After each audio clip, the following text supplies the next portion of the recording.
IPL 2024 season నేపథ్యంలో కెప్టెన్ను మారుస్తూ Mumbai Indians తీసుకున్న నిర్ణయం తీవ్ర చర్చనీయాంశమైంది.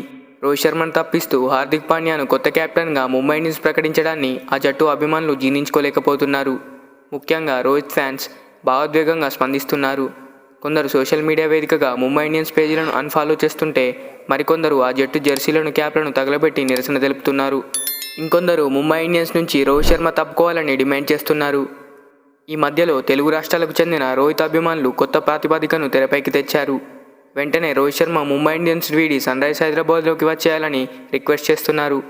ఆరంభంలో రోహిత్ శర్మ హైదరాబాద్కు చెందిన డెక్కన్ చార్జర్స్ జట్టుతోనే ఆడాడని, 2009లో టైటిల్ గెలవడంలో కూడా రోహిత్ కీలక పాత్ర పోషించాడని గుర్తు చేస్తున్నారు. ప్రస్తుతం సన్రైజ్ హైదరాబాద్కు భారత కెప్టెన్ అవసరం ఉందని, రోహిత్ జట్టులోకి వస్తే తిరుగుండదని పోస్టులు పెడుతున్నారు. డిసెంబర్ 19న ఐపీఎల్ 2024 వేలం తర్వాత కూడా ట్రేడింగ్కు అవకాశం ఉందని గుర్తు చేస్తున్నారు.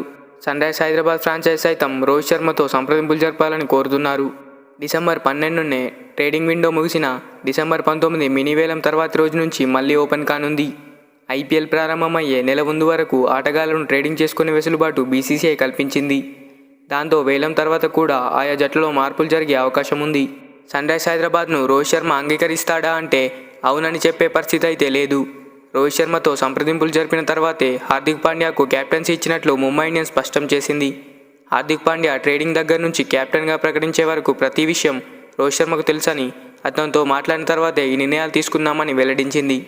రోహిత్ శర్మ సైతం ఐపీఎల్లో తన చివరి మ్యాచ్ ముంబై తరపునే ఆడతానని కూడా గతంలో వెల్లడించాడు. అవసరమైతే ఆట నుంచి తప్పుకుంటాడే తప్ప మరో జట్టు తరపున ఆడే అవకాశం లేదు. ఒకవేళ రోహిత్తో చర్చించకుండా హార్దిక్ పాండ్యాను ముంబై కెప్టెన్గా ప్రకటిస్తే మాత్రం అతను జట్టు మారుతాడు. మరి రోహిత్ శర్మ సన్రైజ్ టీంలోకి ఆడతాడా లేదా మీరేమనుకుంటున్నారో కామెంట్ చేయండి. వీడియో నచ్చితే ఒక లైక్ చేయండి. Thanks for watching. మరిన్ని ఇలాంటి వీడియోస్ కోసం మన ఛానల్ని సబ్స్క్రైబ్ చేసుకోండి.